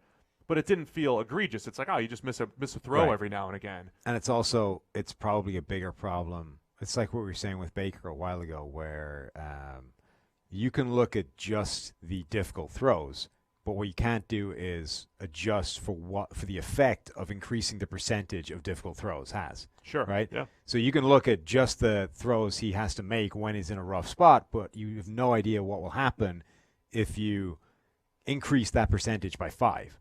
Like when you times that by 5, what does that do to his ability to make those throws? You've no idea. So with Mariota, it's like, well, you missed a relatively high percentage of these plays, but it's, in the Pac-12 where they didn't really play defense. And it's like, well, what happens now when all of these throws are suddenly a lot more difficult? Now you miss a lot more. They had a lot of open throws. There was the Chip Kelly offense that created a whole bunch of easier throws and explosive plays, the same thing you did in the NFL. And because they're so wide open, it buys you a lot of margin for error. So ones that you're not missing, but are not where they should be. Yeah. Now, when there's a guy in close coverage, that's a miss because he's in on the ball. I loved how much he went through progressions, hit that backside post, backside dig. That was like what he did consistently. Mm-hmm. But even at the time, we're like, he's doing this well. How much is it the scheme allowing for that? How much is it his skill set? He hasn't really carried that to the NFL nearly as much as well. So when I was looking, everyone went Tennessee except Neil, who went with the Bucs. I might stand with Neil. I was looking through these games this week. This is really not a nice slate of games. It's not. There's a lot of games where I just was like, eh. Cincinnati Bengals at the Los Angeles Rams, Sam. Speaking of, yeah.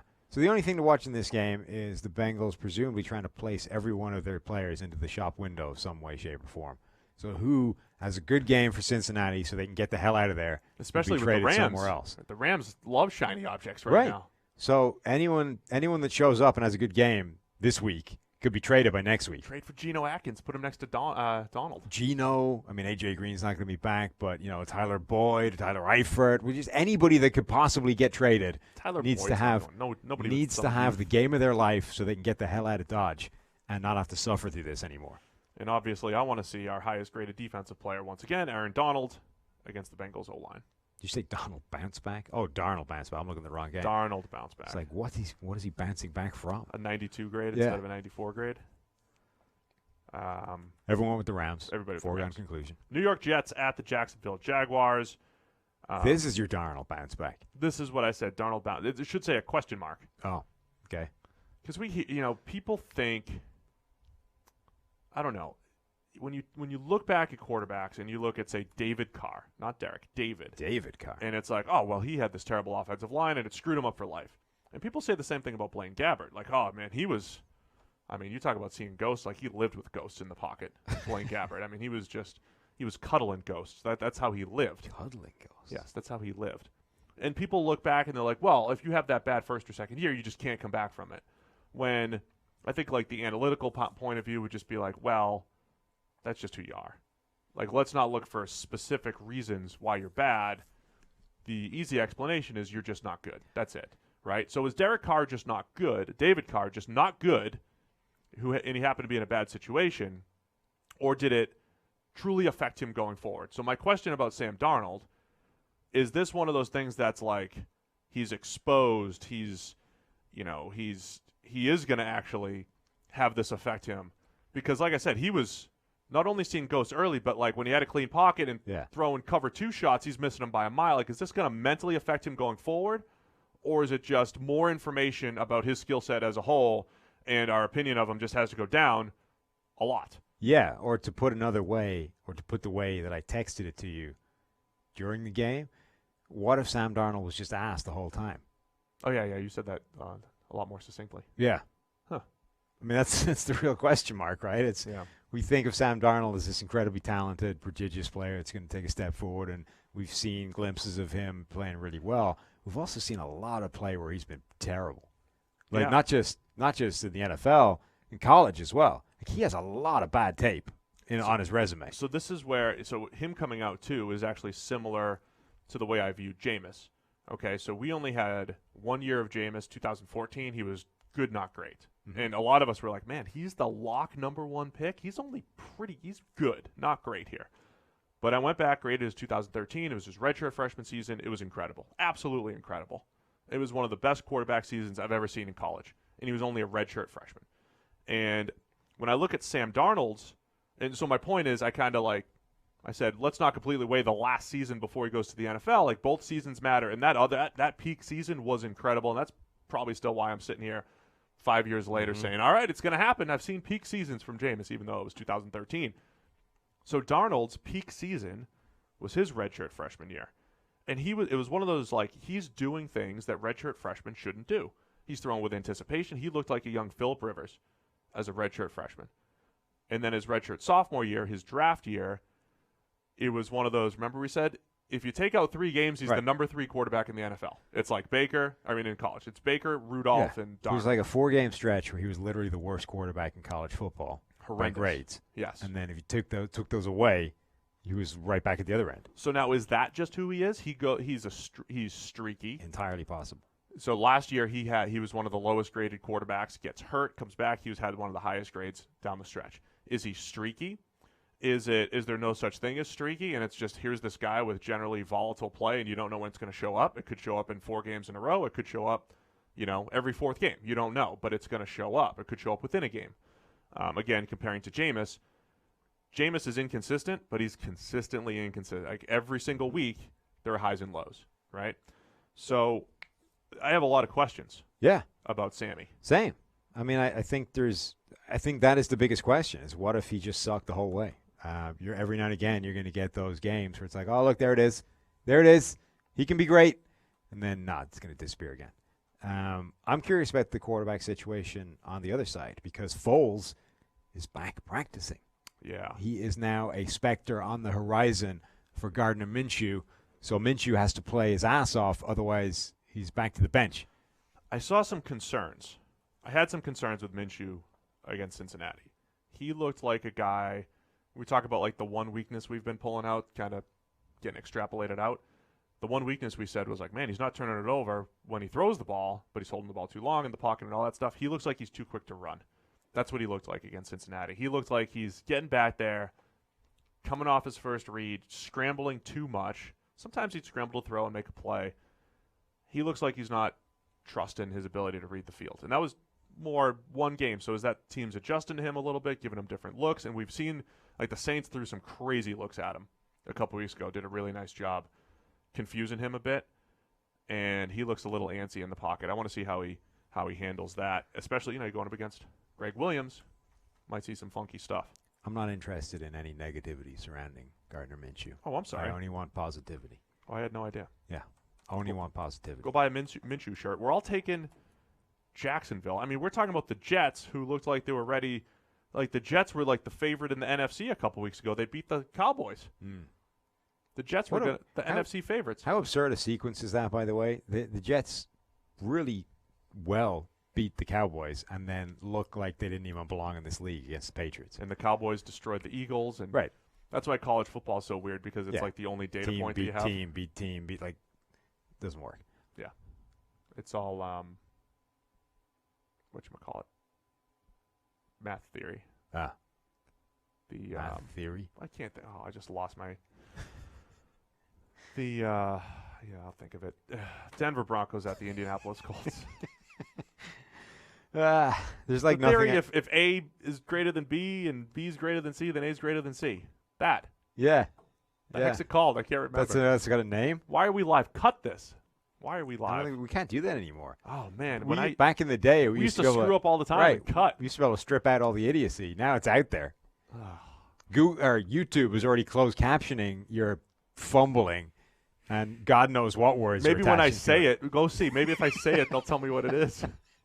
You just described transitive property. Yeah. My goodness. Oh, there you go. Transitive. You described it, and Google just closed captioned it for you. So the NFL transitive property doesn't work at all. No. In college, their whole system is built off of that. Yeah. Well, you beat Miami, and Miami beat this team, and this team beat Alabama. Therefore, FIU is better than Bama. That's how they do it. Yeah, that's pretty stupid. They shouldn't do that. Well, they don't have much of a choice. They don't all play each other. All right, let's go. Denver Broncos at the Indianapolis Colts. Nothing like a nice Peyton Manning, Andrew Luck matchup this week. Okay. Every now and again, I just go into a little time warp. Yeah. You want to see Jacoby Brissett against Denver's coverage? Yeah. You want to see nothing. I don't want to see anything about this game. You have no notes in here. I don't want to watch it. Sometimes you go through the games and you're like, I've got no notes. I'll come back to it. Oops, I forgot. It's not even that I forgot. It's just, you know what? I really can't think of anything I want to see in this game. You want to piggyback on mine? Jacoby Brissett against Denver's coverage. Denver's got the number 4 coverage grade in the NFL. Jacoby Brissett coming off a really nice game against Houston. I'm not completely buying Jacoby Brissett yet. Buying him yet? Is anybody? Like what? A lot of people buying. I guess what's the buying what? Yeah, I guess that's fair. Like, you know what I mean? Like nobody's buying him as like a Pro Bowl caliber player, right? Now, are you buying him as a viable starter? Okay, sure. So when we came into the season, we put him in the bottom third of NFL quarterbacks. I don't know that he's moved off that. No, I mean, I would say he might be in that stats borderline, right? Otherwise. If you're hacking him into thirds, he might be in that borderline between tier 2 and tier 3.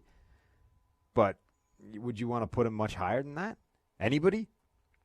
No. Well, currently number 28 in PFF grade, 62.9. So he's matching up with what we thought preseason from a grading standpoint, but he's got 14 touchdowns, 3 picks, 101.4 passer rating. So they're scheming it up pretty well, and, you know, he's looking pretty good, throwing a ton of touchdowns. Sure. I think in Indy, they're literally going back and forth every week with like, oh, he's not the guy. Look at this terrible game. And then, oh, he's got 4 touchdowns. He's the guy going forward. Invest in him. I think that's the nature of a bottom third quarterback, of the Daniel Jonesy type of quarterback. I mean, he's good. He's in that group of he's good enough to win right now, and but we're going to keep our eye out. Yeah, I like that he's only been sacked 7 times, which is a huge thing for him because that was one of his biggest flaws. Was the sure. dude would take a hell of a lot of sacks he didn't need to take. I think overall, particularly in the red zone, the biggest difference from 17 when he was a starter to now, he's playing much more efficient football, not taking the sacks, not holding the ball as long. You got the great offensive line. I want to watch Quentin Nelson play every single week, so that's always fun. And Indy's just, I want to see this. I want to see this week in, week out consistency from Indy. They beat Kansas City and Houston, back to back. Yeah, and those are, because of their quarterback play, those are the 2 teams people think are going to compete with New England in the AFC. But Indy, as much as we talk about QB-driven league and all this stuff, Indy's got the other pieces on the team helping to elevate the quarterback and maybe have the best, most well-rounded team in the AFC besides New England right now. Yeah, I mean, we've said it before that the real tragedy of Andrew Luck walking away is this was the best roster he's ever been on, and we don't get to see what Andrew Luck would have done with this Colts roster. But it does mean that the roster is good enough that they can still be dangerous and contend with Jacoby Brissett at quarterback, which is, if nothing else, a massive downgrade from Andrew Luck. Wherever you want to put Brissett right now, I would assume everybody acknowledges that's a significant downgrade. Joe Flacco has, I'm sorry. There's not much more. When can Drew Lock come back? There's not a much more consistent player than Joe Flacco these last few years. Consistently depressing. Since 2015, 65. John Elway says Drew Lock is not ready to play right now. Joe Flacco's passing grades since 2015 have been between 64.9 and 70.6. So 5 straight years, including this year, between about 6 points of PFF passing grade. And that's 5 to 10 points lower than Kirk Cousins, who everybody thinks sucks. Oh, yeah. And it's well lower than, like, Flacco's peak was, we had 2009 at 80, 2010 at 78, 2012, 76. And that stretch in 2012 was much higher, but that was only a stretch. People forget. The Super Bowl year, he was bad for most of it. Yeah, he went on like a 5-game run that made him $100 million. Really did. And a reputation. Yeah. John Elway explains why Broncos likely won't be starting rookie quarterback Drew Lock anytime soon. He didn't look great in the preseason anyway. Right, but there's literally no purpose of watching Denver anymore until he plays. Oh, so that's all I'm looking for is the reason to watch Denver, and I'm not finding it. That's why you left that blank. Yeah, because Drew Lock can't play yet. And apparently is some way away from playing yet. We're all taking Indy. I want to see Brissett against a pretty good Denver coverage unit. But it's in a dome. He should be okay. Oakland Raiders at Houston Texans. Garyun Connelly revenge game. Another revenge game. Yes. Texans secondary in general. This is one of the biggest stories. Because if they can cover a little bit better, they're a legit contender in the AFC. If they're not, they get torched. Yeah. I mean, if they can't get better there, they'll get torched. Connelly's interesting because the general sort of narrative on him is, well, if he plays a lot more man coverage, he'll be fine. Because that's his thing. He's good at man coverage, not good at zone coverage. They just had him in the wrong system. And there's something, like, with most of these narratives, there's like a kernel of truth somewhere hidden in the background. Like those Ohio State corners all play a ton of man coverage. They all play in this system where they're not even instructed to look back for the ball. But they're usually pretty sticky in man coverage. Right, but they make up for that by the fact they're sticky in man coverage. They're good at mirroring receivers and don't. What have you done to your water bottle? There's just debris in here. How am I always finding debris in my water bottle? Have you cleaned it ever? I cleaned it last night. Where would it be coming from? Well, it depends when you cleaned it. Like, what is that? Is it coming from inside the bottle? Yeah, what is that? That's like... It shows up every now and again. That's a lot. And it's like it tastes... Is it potentially like is there like a lip in the inside it that it could be like encrusting on and then you think disintegrating off into your thing? That's disgusting. Well, yeah. I can't show the logo on TV, right? Probably not. I think the logo is the least of your problems. You could probably whatever's floating in it is. I think I need a new Try cleaning it again tonight. Yeah, I think you should. I'm not going to drink from that. At the very minimum, you should rinse it out and try and get rid of the crap that's in it. This is great content. Yeah. What were you talking about? The Ohio State corners. Yeah. So they play a lot of man coverage. They don't look back for the ball. They mirror receivers very well. And it's one of the issues with sort of draft evaluation, those guys. Like, well, they do this thing really well, but how does that relate to a bunch of the other crap they're going to have to do at the NFL level? The other thing, by the way, is everyone acts as if cornerbacks should always look back for the ball, right? When you're playing man coverage, you're looking at the receiver a lot of times. Every single time a ball arrives, like, well, he didn't look back for it. It's terrible technique. Like, well, sometimes it isn't, right? There are a lot of times. Yeah, of course. Well, there's a lot of systems like this one where they literally instruct you never to do it. Don't look back for the ball, because if you do that, you lose the receiver. Once you start looking back here, the guy that was over here, you don't know where he is anymore unless you keep your hand on him, and that's hard to do. So there are some systems that literally teach you not to ever do it. There are other times where in most systems they will instruct you, depending on where you are, if you've been stacked, if you're out of phase, whatever. There are times where you should not be looking back for the ball. You need to play the receiver. Right. So the fact that he didn't look back for the ball is not necessarily bad. And then a lot of the time it's like where you get screwed is Joe Flacco is playing quarterback, so the ball's 7 yards behind where it's supposed to be, and because you're playing the man trying to get back in phase, he stops trying to come back for the ball. You run into him, and it's like pass interference. Idiot never looked back for the ball. It's like, well, he didn't, but he probably shouldn't have, and it's only the fact that the pass was so bad. Right, and then you ran into the guy. Yeah, that it bailed him out and got pass interference. Anyway, the point is, Garyun Connelly comes from this Ohio State system where they play a ton of man coverage, but if you look at his splits at the NFL level, he hasn't actually been markedly better in man coverage than he has in zone coverage. He's been, equally meh at everything. Yeah. So maybe it will help, or maybe he just hasn't been very good yet, was what I was going for with that. I gotcha. You know what drives me nuts about all that stuff you were talking about, though? What? I feel like there's a lot of announcers who feel like they need to answer the question about whether or not face guarding is legal in the NFL. It's like, who's asking you that? Every time, well, we know, just so you know, face guarding, there's no such thing as face guarding in the NFL. Well, thanks for clarifying. I got flagged for face guarding once. It also isn't a penalty in the Irish League. Nor should it be. I got flagged for it. I got flagged for something that wasn't a penalty. But so many announcers seem like they're confused when a guy doesn't look for the ball and then he gets a penalty. And then they do say, well, you got to turn and you got to, like, the penalty was not because he didn't turn. It's not because he face guarded. And then somebody's like, well, there's no face guarding, but they got him for face guarding. Like, no, it's just because he made contact. Mm-hmm. It's strictly based off of contact. That's it. Yeah. You make contact with a guy early, it's a flag. The whole, if you time it up perfectly, it's a great play. The whole pass interference thing is a disaster right now. Generally, it is. But a large part of it is people don't know the rule. No, I know. Contact is okay. Contact impeding, and I think it says severely impeding. So the thing the guy to the ball is not okay. It's like touching him is fine. Yeah, but it's one of those things where a little bit of contact goes a long way down the field. Right, but that's not there's a degree to which we should, in order for there not to be a play on every single pass, we need to accept a certain degree of contact from both sides. Yeah. Right? And the fact that you may have been the guy that got away with the last bit, that was the decisive piece of contact, that's the price of doing business, right?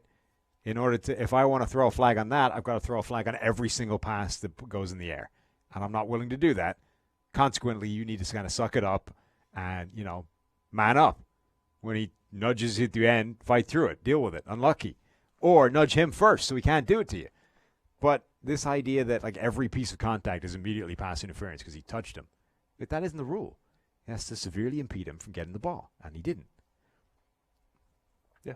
Anyway. I like the investment by the Texans. However, it's a good gamble, I think, for them. They gave up another draft pick. Yeah. And they're making their general manager job far less attractive for me the more that they do that. Just saying. The more they're going to trade draft picks, the less interested I am. The jokes do kind of write themselves, though, in terms of, Bill O'Brien making sure that whoever becomes the GM has no actual job to do. I'm the GM. We've traded away all the picks. We couldn't cover this week. I'm going to go get a corner. What do we? Oh, we got a 3 left? Do it. Anyway, Garyun Connelly, I like the. I think he could have. He's worth the gamble. Mm-hmm. That's the type of investment that I like. This is an interesting game in terms of the Raiders have looked very prone to getting their ass kicked when they've run up against a good team. Other than the Colts. Right. which is starting to look more and more like an aberration than, an indication of anything. The people think we don't give the Raiders enough credit. Can you give them more credit? No, because I'm about to. Well, I'm not going to say they're not, but we'll give them credit Monday. The Texans are quite a good team. So where does that fall in the spectrum? Do they get another ass kicking, or do they actually show up well against a decent team? This is the question. This is why this game is worth watching. The Texans, unlike the Broncos, Texans have their own inconsistency. This is true. So we have no idea what's going to happen in this game. I'm giving you a reason to watch the game that isn't there for the Denver game. All right, Green Bay Packers at the Kansas City Chiefs. It's Aaron Rodgers against Patrick Mahomes. No. Let's redo that. No. Let's redo that. Unless he has been practicing. He can barely even jog. Look, Dr. Costco thinks there's a chance he might play. We've got some segments on YouTube with Dr. Pomerantz, well-respected surgeon in the area here in Cincinnati. Is he a surgeon or just a radiographer? I don't know. I kind of guessed in the middle guy of that that reads an MRI and an X-ray? Anyway, he does a really nice job, Dr. Pomerantz. Yeah. We might need Dr. Costco to help diagnose the Mahomes injury. Yeah. So it was interesting because they were Rap Sheet, Ian Rappaport reported yesterday, I think. It was yesterday, right? That Rap Sheet had some Jets news I meant to drop. That he might be back at practice. Mahomes back at practice, having been supposed to be out for like weeks. Maybe the season's over. Panic, disaster. He might be back at practice this week. And then there's video. So he posted that. Dr. David Shaw, who's a lot like Dr. Pomerantz in terms of looking at the film, giving it a proper injury diagnosis from it. He was like, if he's practicing this week, he's superhuman, and if he plays on Sunday, he's not even human. Like, he's complete alien. And then sure enough, he was practicing. So at the very minimum, Patrick Mahomes right now is superhuman. And they have a bye coming up too. Like, I'm not expecting him to. Oh, I'm not either. I mean, I think, but the fact that he's even out there practicing, like, it's not so. People have made the point that, well, Andy Reid is just sort of playing coy, right? Why, let's make it like he might play so the Packers have to waste their time, preparing for him. But the fact that he was even out there doing anything is legitimately noteworthy. Like, that's not supposed to happen, even if, you're trying to be coy and act like he might play. Like, the fact that he was doing anything, taking any kind of reps, is insane. Can I give you the Jets news from Rap Sheet? Do it. From NFL Now, I'll be on there on Friday, I think, if they get back. They haven't got back to us yet, but probably. Jets linebacker C.J. Mosley is still on the sidelines as the team does a deep dive into his groin. So, sorry we missed that piece of news for the Jets-Jaguars game. We interrupt. We're such children. This Chiefs-Packers. Anyway, Chiefs-Packers preview for the... I'm curious to see what they find. What they find in the deep dive into his groin. How deep do you have to go? To find what? Does Rap Sheet do that on purpose? Like, that's a quote from him on TV. You can't make that mistake. No, there's no way you can drop that and not notice. Do you think he has his own teleprompter and he's just like writing this thing out like, this is going to be great? You can't drop a double entendre like that and not know it. I mean, if it's a tweet, you get to construct it and it takes some time. If you're saying it, like, he had to have prepared that. You can't just say that on deep dive into his groin and then like, oh, that sounds funky. I shouldn't have said that. Okay, Packers and Chiefs. So the big question, if Mahomes doesn't play, is what do you do with Matt Moore? How do you construct offense behind him? You've got a great play caller. You've got good playmakers. So there's a chance here. That now becomes really interesting, right? Let's assume Mahomes isn't playing. Now it's Matt Moore, the Andy Reid offense, which is one of the best offensive systems in the NFL, going up against this Green Bay Packers team, which is creative, right? Mike Pettin on the back end. He's able to do some creative things up front in terms of pressure. He's able to do some stuff on the back end in terms of disguises. Like, this is now a fascinating cat and mouse game between, not because the offense is amazing and the defense needs to sort of do what it can, but because now you've got an amazing system, but a very limited quarterback who, is capable of doing some things, but ultimately is, the thing that should be restricting this, needs to be protected by the offensive system going up against the defensive system that's going out to, causing problems. The Kansas City offensive line started the season really well. Last few weeks have not been good. Some injuries, some new players in there. To me, that that's a concern even if Mahomes was in this game. Even if Mahomes is in there, that's an issue going up against Green Bay. So that's where I worry if Matt Moore's there. Obviously, that Mahomes can handle some of that pressure and everything. I don't know how Matt Moore would be able to handle the pressure and not, doesn't have the same ability to create outside the pocket. Yeah, he had at least one really nice play last week when he came in where he, sidestepped some pressure, made a nice throw. I think that was the Tyreek Hill play. That was, yeah. That was in a tight pocket. So he's capable of doing it. It's just unlikely to be as often as Mahomes. And it's really how many bad plays happen between each one of those. Yeah, so that's... I can't believe we all went Green Bay with this. Really? Yeah. Yeah, I mean, it's just... I wasn't sure on this one. I could see this going either way, with it being in Kansas City. I look at it like this, right? If you had Alex Smith under center, it'd be a pretty good game. I'd still probably go Green Bay. Really? What about 2017 Alex Smith? No, the same guy. 2017 Alex Smith, you go Green Bay. He led the league in passer rating, had Tyreek Hill to throw to, had play caller Andy Reid. I'd still go with Rodgers. If it was Mahomes, I'd lean Kansas City. If you could guarantee me this was 2017 Alex Smith, I think I'd take the Chiefs in this. Okay, interesting. Well, it's Matt Moore. Yes. Who would have to play a really good game, I think, to get to 2017 Alex Smith level. Yeah. And that's why I'm going Green Bay. Okay. That's Sunday Night Football, right? That is Sunday Night Football. And then Monday Night Football. Wait, we have a choice here. We could go into a deeper dive on the Packers and Chiefs, or we could talk Dolphins, Steelers, Monday Night Football. Or we could just hit it quickly and then bail. Okay, we can leave. So Dolphins, Steelers. Every year you get these games where it's like, yeah, I can see how earlier in the season when you're making the schedule, this looked great, and then things happened and injuries struck and the wheels fell off and bad. How did this ever look good? Somebody got this game and thought, yeah, this is a primetime game. Miami at Pittsburgh. What? Maybe they do what I do, and they're like, look at it, it's Marino and the Steelers. Yeah. Marino against whoever the hell they had back in the late 80s. It's Marino against the Steelers' new 3-4 zone blitz. They only crossed over for like a couple of years, right? Yeah, a few years. Yeah. Year crossover. Who was like, it was pre-Cowher, right? When the majority of Marino's career would have been pre-Bill Cowher. Oh, yeah. Chuck Noll. Yeah. Yeah, let's not try to talk history without Eric here helping us out. Which is ironic since he's the youngest of the three of us. Mason Rudolph back? I mean, this... What are we looking for here? I don't know. Ryan Fitzpatrick, this will be my question every week. Is this the week that Ryan Fitzpatrick stumbles into a win? Ruins Miami's future by stumbling into a win, YOLOing the ball down the field, left, right, and center. I've been thinking more and more about this whole tank thing. Oh, yeah? Yeah. Plus, I've been studying some numbers and stuff like that. God, I wish you wouldn't do that. I don't think the number one pick matters all that much. Really? So when I thought that there was a Trevor Lawrence at the end of the tunnel, and I thought that Trevor Lawrence was a slam dunk for a year. Here's the thing, right? I never got around to seeing more Trevor Lawrence from like the first game I ever saw of him, which didn't impress me.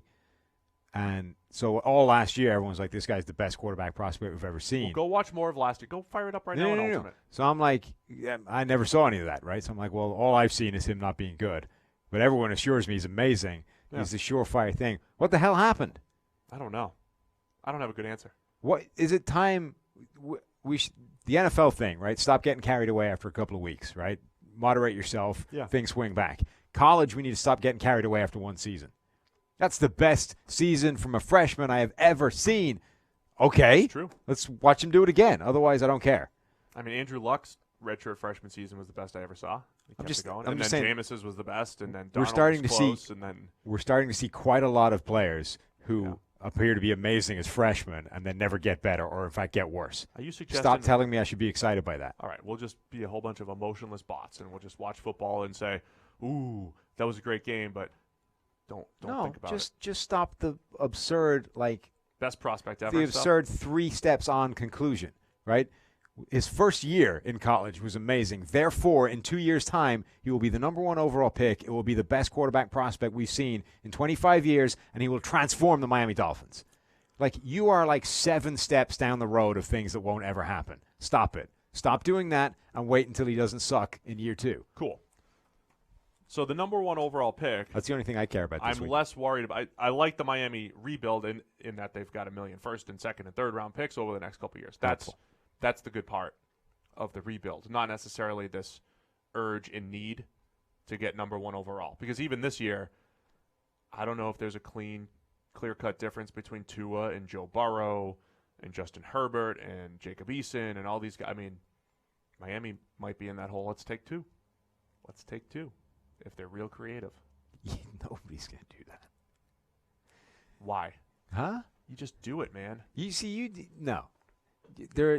I just do it. Appreciate your theoretical approach to going after as many quarterbacks as humanly possible. But you have absolutely zero you give zero Dallas credence to the concept that, like, Troy Aikman, Steve there Walsh. are personalities involved here. Dallas was it's not going to go well. Way ahead of their time. And particularly now in this world of, like, media shitstorm, that's just not going to happen. You need a man at the top. The amount of crap the Redskins took for taking a quarterback in the third round after they took one in the first. And they were right. Yeah. They were so right and they still took that amount of crap. Can you imagine if they took another one in the first? It doesn't matter. The took entire Kirk Cousins world would have blown better up. Than RG3. They were right to do it. The point is, the amount of crap you take, teams will not sign. Hedge every bet because there's no bet that's strong enough. In addition, hedge everyone. Like, in addition to, the blackball stuff that's floating around, teams will not sign Colin Kaepernick because of the crap storm that would come with it, right? They're not going to take two quarterbacks in the first round because they would spend the rest of their life answering questions about it. I think you're in apples to oranges territory here. You're saying teams do not want that kind of ball ache. So that's what I'm looking for on Monday night. Debates about the number one pick, Booger's thoughts on who the Dolphins should draft when they have the number one pick. I can't wait to see him analyze the wrong play again. What do you think is going to happen at the Genesis halftime show this week? I think there's going to be some terrible music played in black and white that's going to last about a minute and a half before we go up to the next, like, attention deficit disorder segment. I'm with you on the movie trailers. Right? Is that not a much better idea? Oh, absolutely. Let's just run 5 trailers for halftime. I'd rather watch somebody playing Sega Genesis from 1991 than actually watch the Genesis. I don't know how much that thing cost them to put together, but you could save it all by just running 5 movie trailers in the middle, and I think you'd get more viewers. Mute your picks tweet, by the way. Oh, damn it. It's out. I've given instructions that we need to be made aware when that goes out. We're kind of live on a show right now. I would stop talking to you and mute that immediately. Our picks are in.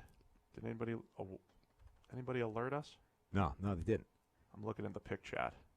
Oh, you know what? I didn't get tagged in it. Well, good for you. You don't have to even mute it. I know. Anyway, that's the week. Genesis halftime show. Loved Sega Genesis. They didn't call it the Genesis back over where we were across the pond. Oh, yeah. What'd they call it again? Mega Drive. Mega Drive? Yeah.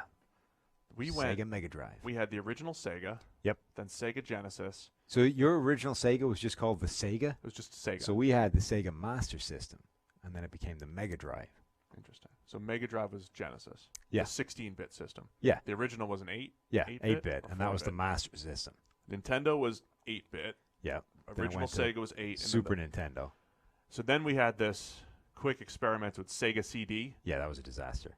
Nothing worked well there. Bad. Sega CD was bad, but it was Sega Genesis going with Super Nintendo. Yeah. Head-to-head. They were the 16-bit systems. So it was Mega Drive for you. So did you guys, the Super Nintendo, did you just call it Super Nintendo? Yeah. It didn't get shortened to SNES? Eventually it may have, but we called it the Super Nintendo. Yeah. And they probably had the abbreviation. Just like we were Pro Football Focus and PFF. Right. Now we're just PFF. Mm-hmm. SNES? SNES. That's kind of rough. And what was after that? PlayStation. Then it went to it was like this brief. So Sega came out with was it the Dreamcast? Was their like third thing that tanked? Dreamcast That was terrible. That was bad. And then PlayStation came and cleared them all out. And N64. N64, and then the GameCube. GameCube was bad. So like that was the thing, right? You went. There was the SNES and the Genesis, and they were both dominant, right? And then each one, like Nintendo and Sega, both ballsed up their next generation. PlayStation wanted Sony sweeps in. Right, just swept up the entire marketplace, crushed them. Yeah, I always remember being the guy, like my buddy was always like the forefront of the next one. Yeah. And I was like, no, I'm going to stick with Sega Genesis forever until I got to play his PlayStation or whatever. I'm like, oh boy. Yeah. It's time to make the move. This really sucks. I think I'm done. Anyway, Joe Montana football was one of the first football games I played pretty consistently, and it was great. on the old Mega Drive / Sega Genesis. Mega Drive. All right, guys, that'll do it. Week 7 preview is in the books. Everybody enjoy Thursday night football. Enjoy the weekend of football. We'll be back on Monday recapping all the action. And the only way to recap it is with PFF Elite. You get your green line picks. You got all your fantasy stuff you need. And, of course, Premium Stats 2.0. And remember, throw the damn ball. Throw the damn ball. Shop.pff.com. Yeah. Shop.pff.com. Throw the damn ball.